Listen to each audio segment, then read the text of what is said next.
It was one of the most brutal homicides we've ever covered on Crime Watch Daily.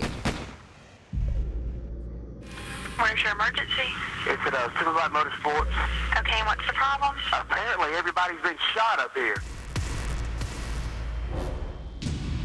Everybody's laying down in a pool of blood. 4 people, a husband, a mother, a son, a friend, all shot dead inside the bike shop where they worked, murdered in less than 7 minutes. How does it make you feel, mate? What would you say to that guy? He made a really bad decision.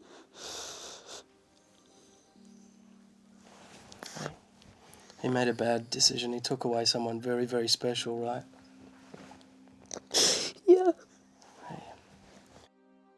It was a crime so violent, so surgically lethal, many people believed it had to be more than just a random act. I believe it was a hired hit.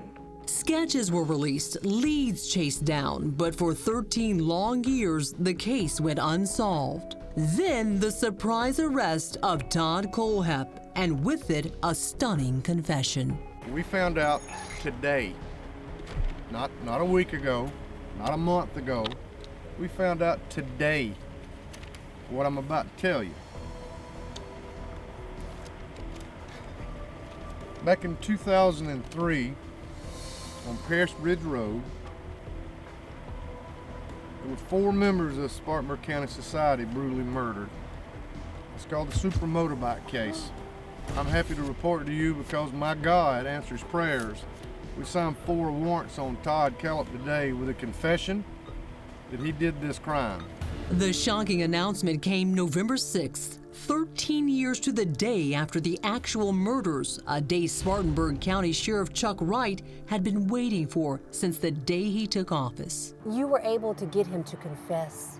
How did you get him to? I didn't get him to confess. He and I had a conversation when he was down on the property. I said a prayer with him, and he said, I just want to talk to my mom. And he gave you that information after you agreed to let him do those things? Well, all I can tell you is when we had that conversation, like 6 hours later, we were able to sign warrants on the Super Motorbike. And he confessed? He told us enough that we were 100% sure that he's the right person charged. He knows things that we wouldn't know? Yes, he does. But before Sheriff Wright could announce that break to the world, he had some phone calls to make. It totally caught me off guard. I never, in my wildest dreams, he was not somebody who was on my radar screen. Tom and Lorraine Lucas are just 2 of the grieving family members who've suffered over a decade without answers. We lost our son, Brian Lucas. He was our oldest child, my firstborn child. There had been very few leads, and it's just been a miserable 13 years of doing everything we possibly could do to help solve who did this and what. The problem was there was not a lot of information and not a lot of tips. So it was a horrific time period. And I really felt like I didn't have much hope that this case would ever be solved.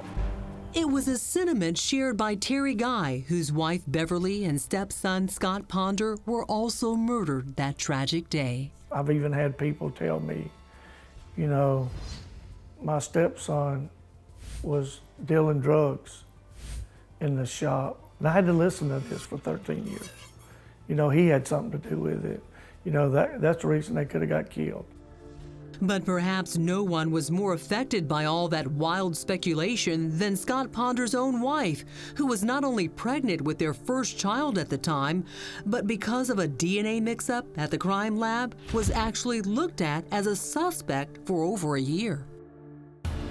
I did not think I would ever get this phone call. It's reopened a wound that needs to be addressed, and then we'll start the healing process again, but it's totally different because there's a resolution here. After so many years of anguish, the who in all of this had finally been answered, but that was only half of the question. I wanted to know what was done so bad that 4 people had to die. From the beginning, investigators theorized that the slaughter could have been brought on by something as trivial as an angry customer interaction. Shockingly, they were right. What I know at this point that he was on the customer list, and he evidently purchased some product and wasn't happy with it. He had bought a bike about a year ago, someone had stole it, and then they come back in, and they were pranksters, Scott and Brian was. And they asked the man, "You gonna buy another bike so it can get stolen too?" And apparently that was all it took. He felt like they were making fun of him. According to Todd's own mother during a recent interview, Todd was bullied and embarrassed, and I think he just held it in long enough. This is all why people tell kids not to bully. This is what can happen. It's an explanation the victim's family members find hard to swallow. It's hard to imagine that that kind of conversation would make somebody that angry.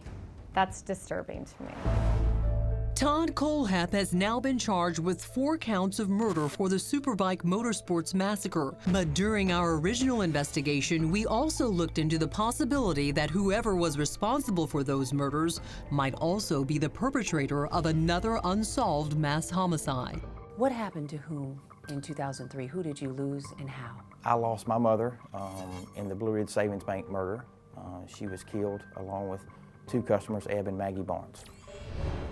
It was just 5 months before the Superbike murders, and in a town just 30 miles away. Did you ever think that Todd may have also killed your mother?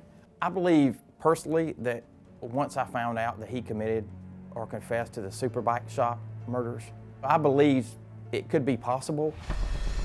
But at least for the moment, it doesn't appear to be related. I have been in touch with our investigators who have let me know that right now he has no connection between Todd and our case. What we do know is that this is a story that is still developing, and there may very well be other victims out there. If someone's seeing you and they're hearing you and they're like, that man looks familiar, who should they call? What should they do? Well, Facebook me or Facebook the Spartanburg County Sheriff's Office. I want to know because you know, he had a pilot's license, so he could go anywhere he wanted. Yeah, so, you know, I'm not closing anything out. But there was still one person we wanted to talk to ourselves, the woman who stood by Todd even when he was incarcerated for the kidnapping of a 14-year-old girl, his own mother. In fact, during that same interview in which she says her son was bullied, Todd's mom also claimed that after meeting with Todd post his most recent arrest, it was actually she who led authorities to ask him about the Superbike murders. We wanted to learn more. Before Todd gave the confession, he was allowed to meet with his mother, who lives here, first. Let's see if she's home and if she'll talk to Crime Watch Daily. Miss Regina? I'm with Crime Watch Daily. My name's Nerissa Knight. Nerissa Knight with Crime Watch Daily. We were just wanting to get your side of it. You're a mother. Right away, it was clear she didn't want to talk to us, but given what her son stands accused of and what she's told other media outlets, we had to try. Yes, ma'am. If you could just open the, Miss, if you could, but as a mother of Todd, what are you going through? You have no idea, sweetie. But it was clear she was in too much pain to give us an official statement at this time. Regina Teague, the mother of Todd Kohlhepp, has just told us that she will not comment. She said leave her property. We're respecting that. While much has been and will be made of the self-confessed killer, there is a surprising hero in all of this, a woman whose will to survive has led family members of the Superbike murders to say she deserves the $25,000 reward offered for solving it, Kayla Brown. The young lady that they found in the container, what a godsend. If she would have died, we wouldn't be sitting here today. So how lucky we all were that I truly believe there's a higher power involved in this whole scenario.